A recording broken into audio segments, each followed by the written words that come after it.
Hello students, एक बार फिर बहुत बहुत स्वागत है आपके अपने यूट्यूब चैनल बीएससी हेल्पर में, जहां पर हमने स्टार्ट कर दी है बीएससी थर्ड सेम की केमिस्ट्री, जिसकी यूनिट नंबर फर्स्ट चल रही है, जिसका नाम है केमिकल काइनेटिक्स। तो ये इस यूनिट का लेक्चर नंबर 6 है। इससे पहले 5 लेक्चर आपको प्रोवाइड कर चुके हैं। यदि आपने उन लेक्चर्स को नहीं देखा है तो इस वीडियो के डिस्क्रिप्शन में मैं उसका लिंक डाल दूंगा, वहां से आप उन्हें देख सकते हैं। ठीक, तो ये लेक्चर नंबर 6 है इस यूनिट का। तो इससे पिछले लेक्चर में यानी कि लेक्चर नंबर 5 में हमने डिस्कस किया था कि सेकंड ऑर्डर रिएक्शन यानी कि द्वितीय कोटि की अभिक्रिया क्या होती है, उसके लिए रेट कांस्टेंट निकाला था और अर्धायुकाल यानी हाफ लाइफ पीरियड निकाला था। आज हम बात करेंगे तृतीय कोटि की अभिक्रिया क्या होती है, इसके लिए हाफ लाइफ पीरियड निकालेंगे, इसके लिए रेट कांस्टेंट निकालेंगे। ठीक, तो सबसे पहले इसकी डेफिनेशन देख लेते हैं कि इसकी डेफिनेशन क्या है, फिर आगे बढ़ेंगे। ठीक है, तो सबसे पहले इसकी डेफिनेशन देखते हैं कि तृतीय कोटि की अभिक्रिया यानी सेकंड ऑर्डर रिएक्शन की डेफिनेशन क्या है। तो हमने उसमें क्या लिखा था, उस बिल्कुल सब कुछ वैसा ही है, थोड़ा सा चेंजेस होगा वह देखेंगे। ठीक, तो क्या होती है वह अभिक्रिया, वह अभिक्रिया जिसकी दर, वह अभिक्रिया जिसकी दर अभिकारक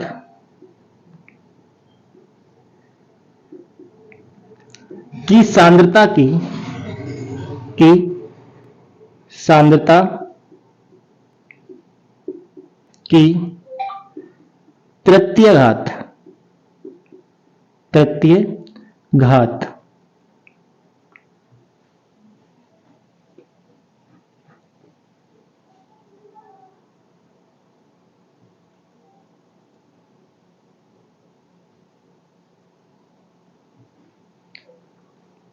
तृतीय घात के अनुक्रमानुपाती होती है, के अनुक्रमानुपाती होती है, तृतीय कोटि की अभिक्रिया कहलाती है। तृतीय कोटि की अभिक्रिया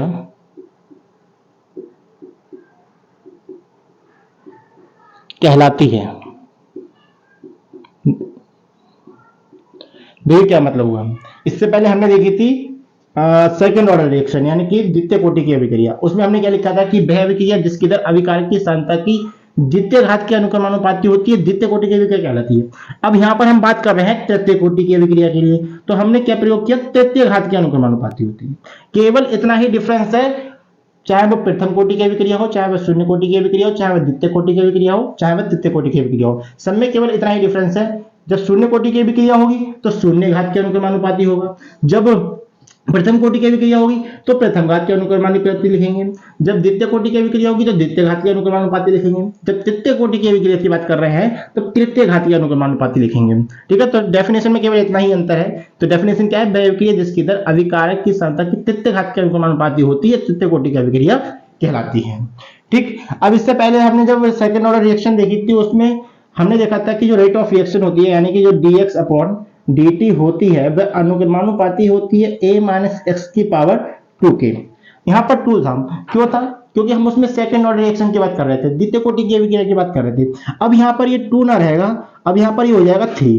क्यों हो जाएगा 3, क्योंकि यहाँ पे हम तृतीय कोटि की अभिक्रिया की बात कर रहे हैं। तो डेफिनेशन के अकॉर्डिंग हमारी यही टर्म बनती है कि जो रेट ऑफ रिएक्शन है dx अपॉन जो dt है वो अनुक्रमानुपाती होती है अभिकारक की सांद्रता की तृतीय घात की।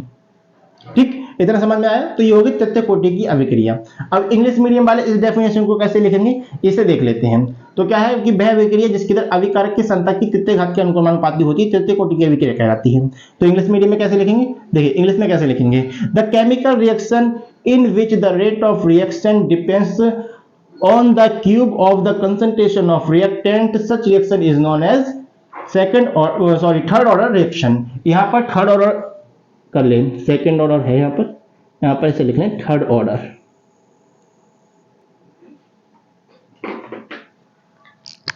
क्योंकि हम तृतीय कोटि की अभिक्रिया की बात कर रहे हैं तो यहां पर ये थर्ड ऑर्डर कर लें। ठीक है, तो समझिए इंग्लिश मीडियम वाले कैसे लिखेंगे, the chemical reaction in which the rate of reaction depends on the cube of the concentration of reactant, such reaction is known as third order reaction. अब बात कर लेते हैं इसके एग्जाम्पल की कि इसके कौन सी केमिकल रिएक्शन है जो थर्ड ऑर्डर की रिएक्शन थर्ड ऑर्डर रखती हैं। तो तृतीय कोटि की अभिक्रिया को समझ गए होंगे, यानी थर्ड ऑर्डर रिएक्शन क्या होती है। तो यदि हम इसे सिंपल भाषा में समझें तो सिंपल भाषा में क्या होगा कि जिन केमिकल रिएक्शन की जो कोटि होती है वह 3 होती है उन्हें ही कहते हैं तृतीय कोटि की अभिक्रिया। जिन केमिकल रिएक्शन की कोटि 0 होती है उन्हें कहते हैं शून्य कोटि की अभिक्रिया। जिन केमिकल रिएक्शन की कोटि 1 होती है उसे कहते हैं प्रथम कोटि की अभिक्रिया। जिन केमिकल रिएक्शन की कोटि 2 होती है उन्हें कहते हैं द्वितीय कोटि की अभिक्रिया। अब जिस केमिकल रिएक्शन की कोटि 3 होती है उसे कहते हैं तृतीय कोटि की अभिक्रिया। सिंपल भाषा में हम इस तरीके से कह सकते हैं। ठीक, अब बात करते हैं इनके एग्जाम्पल की। चलिए अब इसका एक एग्जाम्पल ले लेते हैं।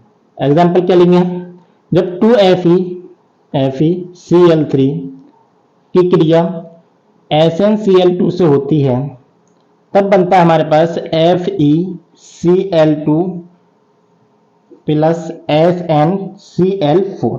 ठीक है, अब इसका अगर हम ऑर्डर निकालें, ऑर्डर यानी कि कोटि निकालें तो देखो एक अभिकारक ये है, एक अभिकारक ये है, और हमारी जो डेफिनेशन है वह कहती है अभिकारक की सांद्रता।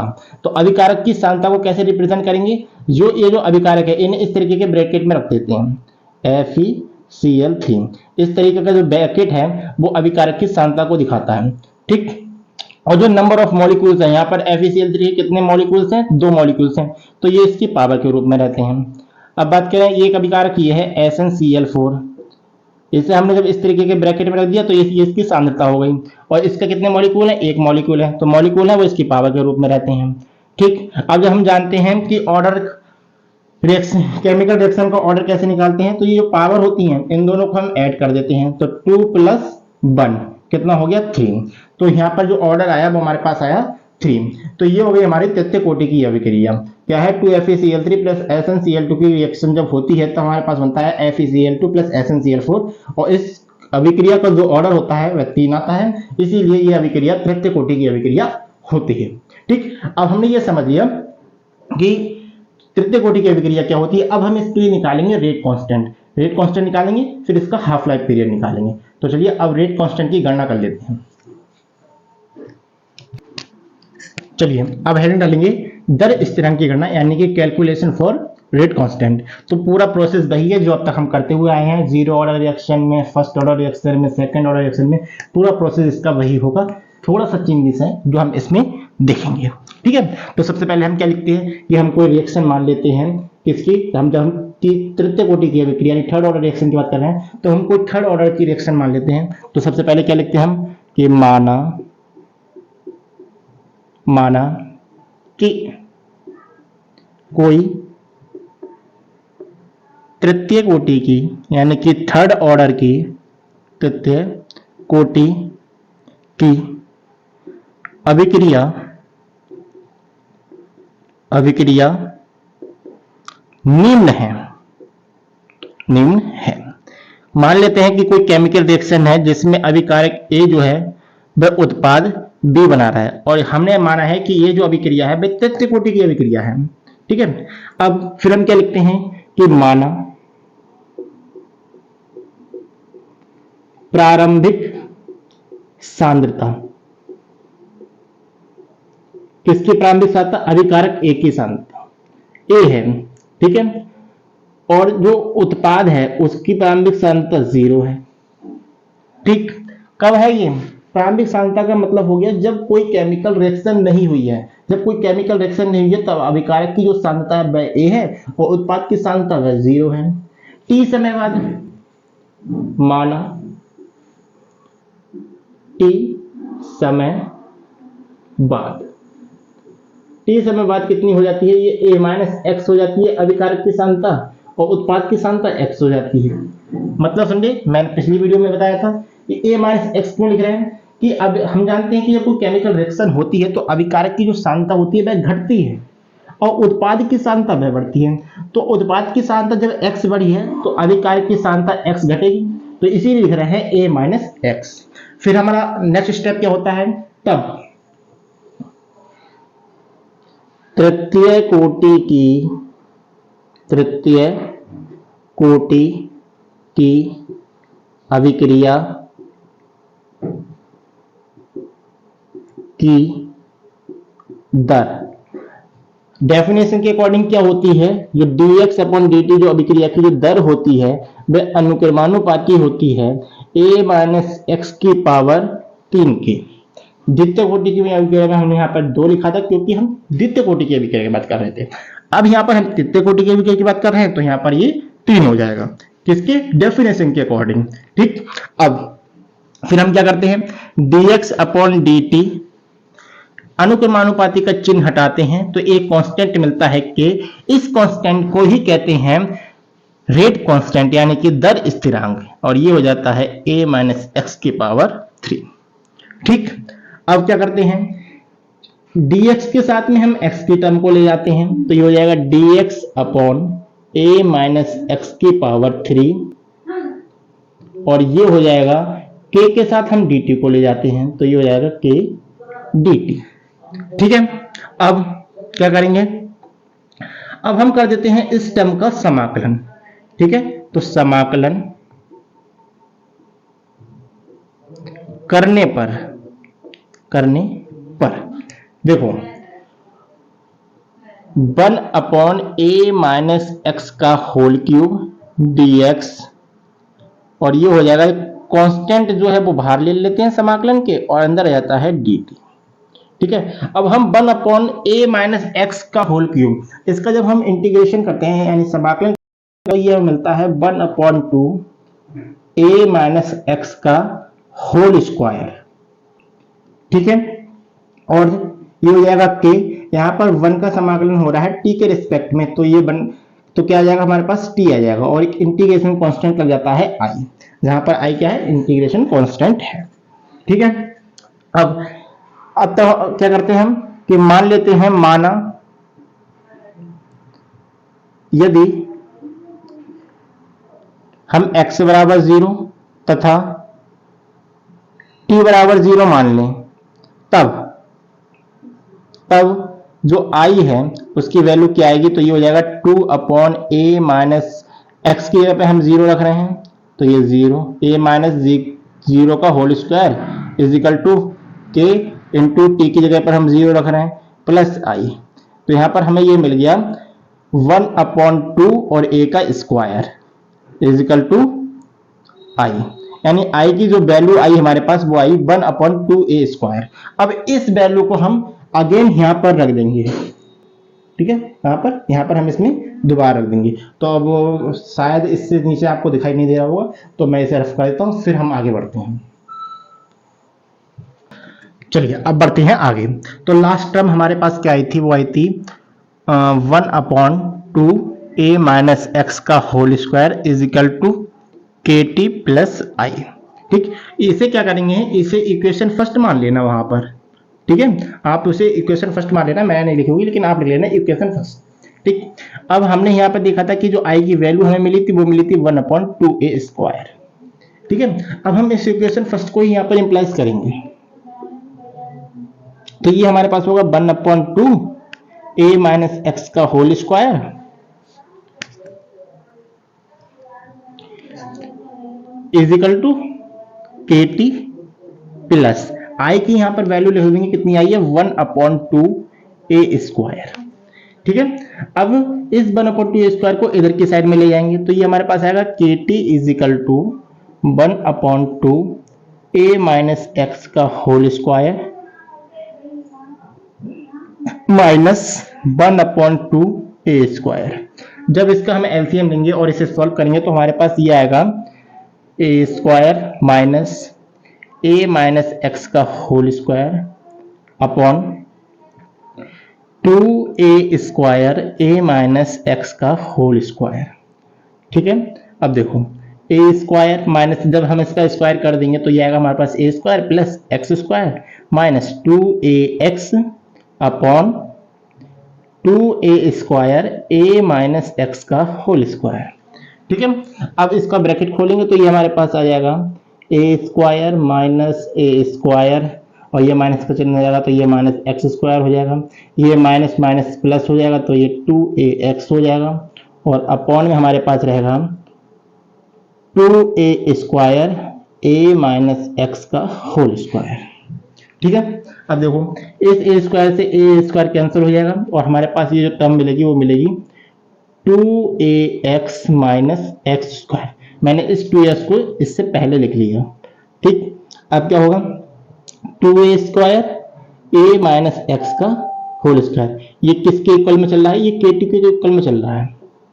ठीक है, अब क्या करेंगे यहाँ पर हम ये जगह हमारे पास k के इक्वल निकालें तो 2ax minus x square upon 2a square a minus X का होल स्क्वायर, और ये t जो है वो इधर की साइड में आ जाएगी यहाँ पर। ठीक, तो यहाँ पर फाइनली हमें रेट कांस्टेंट मिल गया कि रेट कांस्टेंट यानी k की जो वैल्यू आई वो हमारे पास आई 2ax minus x square upon 2a square a minus X का होल स्क्वायर t। ठीक, ये हो गया रेट कांस्टेंट। ठीक है, अब बात करें हम इसकी यूनिट की, यूनिट क्या होगी इसकी, तो यूनिट निकालना मैंने आपको इससे पिछली वीडियो में बताया था, प्रथम कोटि की क्या निकाली थी, तो हमने देखा था कि यूनिट कैसे निकालते हैं। तो यहाँ पर मैं आपको डायरेक्ट इसकी यूनिट बता रहा हूँ, बाकी आप इसे सॉल्व करके देखना। ठीक है, इसे निकालने की कोशिश करना। तो इसकी यूनिट जो होती है वो होती है मोल -2, ये -2 ऊपर रहता है। ठीक है, और ये हो जाता है हमारे पास लीटर स्क्वायर, और ये हो जाता है हमारे पास सेकंड इनवर्स। ठीक है, तो ये होती है इसकी यूनिट। अब ये हो गया, हमने डेफिनेशन देख ली तृतीय कोटि की अभिक्रिया की, इसके लिए रेट कांस्टेंट निकाल लिया। अब इसके लिए हम निकालेंगे हाफ लाइफ पीरियड। ठीक है, तो हेडिंग डालेंगे calculation for half life period, यानी कि अर्ध आयु काल की गणना किसके लिए, तृतीय कोटि की अभिक्रिया के लिए। ठीक है, तो अब आगे बढ़ते हैं। चलिए अब अर्ध आयु काल की गणना करते हैं। ठीक है, और हम जानते हैं जब हम अर्ध आयु काल निकालते हैं तो हमें किस चीज की जरूरत पड़ती है, तो हमें जरूरत पड़ती है रेट कांस्टेंट की। अभी हमने निकाला था रेट कांस्टेंट, क्या आया था हमारे पास 2ax minus x square upon 2a square a minus X का होल स्क्वायर और इनटू में t। ठीक है, ये आया था हमारे पास। अब हम क्या करते हैं, जब अर्ध आयु काल निकालते हैं, यहाँ पर जो x है और यहाँ पर जो t है, t के प्लेस पर हम क्या रख देते हैं, यहाँ पर t के प्लेस पर रखते हैं हम t हाफ। ठीक है, और x के प्लेस पर रख देते हैं हम a/2। तो अब यही चीज हम इसमें रख देंगे। ठीक है, देखो क्या हो जाएगा, k equal to 2a into X के प्लेस पर क्या रखेंगे a/2 माइनस यहां पर भी x के प्लेस पर a/2 और ये हो जाएगा इसका whole square upon 2a square a minus X के प्लेस पर a/2 और इस पूरे का होल स्क्वायर इंटू टी के प्लेस पर टी हाफ। ठीक, अब देखो यहां पर क्या होगा, इस 2 से ये 2 कैंसिल हो जाएगा और a इंटू ए ये हो जाएगा a square minus a upon 2 का होल स्क्वायर क्या हो जाएगा a स्क्वायर अपॉन में 4 upon 2a square a minus a/2, ये क्या हो जाता है a/2 हो जाता है, और a/2 का स्क्वायर करेंगे हम तो क्या हो जाएगा a स्क्वायर अपॉन में 4 इंटू टी हाफ। ठीक है, a minus A square minus A square by 4, इसे जब हम सॉल्व करेंगे तो ये क्या आ जाएगा हमारे पास 4, यहाँ पर जब इसके एलसीएम होगा तो ये हो जाएगा 4a स्क्वायर माइनस ए स्क्वायर, तो 4a स्क्वायर में से a स्क्वायर घटाएंगे तो आएगा हमारे पास 3a स्क्वायर और नीचे रह जाएगा हमारे पास 4। ठीक है, अपॉन यहाँ पर इस 2 से जब ये 4 कैंसिल होगा तो 2 टाइम होगा। ठीक, और a square into A square ये हो जाएगा a की पावर 4 और नीचे क्या होगा 2। ठीक है, और इनटू में ये चल रहा है टी हाफ। ठीक, ये किसके इक्वल में चल रहा है, k के इक्वल में चल रहा है। अब यहां पर क्या होगा, यहां पर ये हो जाएगा k इजिकल टू देखो 3a स्क्वायर अपॉन में है 4। ठीक, अब ये टर्म a की power 4 into T half upon में 2, ये जब ऊपर जाएगा तो ये हमारे पास आ जाएगा 2 अपॉन a की पावर 4 इंटू में टी हाफ। ठीक है, अब ये टी हाफ जब इधर की साइड में ले जाएंगे तो ये हो जाएगा k into T half equal to, अब देखो इस 2 से इस 4 को कैंसिल करेंगे तो ये 2 टाइम होगा, और इस ए स्क्वायर से जब ए की पावर 4 को कैंसिल करेंगे तो हमारे पास आएगा ए स्क्वायर। तो यहां से जो हमारे पास बचा वो हमारे पास आया 3 अपॉन ये 2 ए स्क्वायर, और टी हाफ तो हमने इधर की साइड में भेज दिया। ठीक है, अब यहां से हमें निकालनी है टी हाफ की वैल्यू। तो टी हाफ की वैल्यू हम निकालेंगे तो T half is equal to हो जाएगा 3 अपॉन इस के को हम बदल जाएंगे तो 2a स्क्वायर इंटू में के। ठीक, तो ये आ गया हमारे पास हाफ लाइफ पीरियड किसका, तृतीय कोटि की अभिक्रिया का, थर्ड ऑर्डर रिएक्शन के लिए हाफ लाइफ पीरियड हमारा ये आ गया। ठीक है, तो आज के लेक्चर में बस इतना ही करेंगे। यदि आज का लेक्चर पसंद आया हो तो इसे लाइक करें, अपने दोस्तों में ज्यादा से ज्यादा शेयर करें। यदि चैनल आपके लिए यूजफुल रहा हो तो इसे सब्सक्राइब जरूर करें। तब तक के लिए हंसते रहिए, पढ़ते रहिए, मिलते हैं अगले लेक्चर में।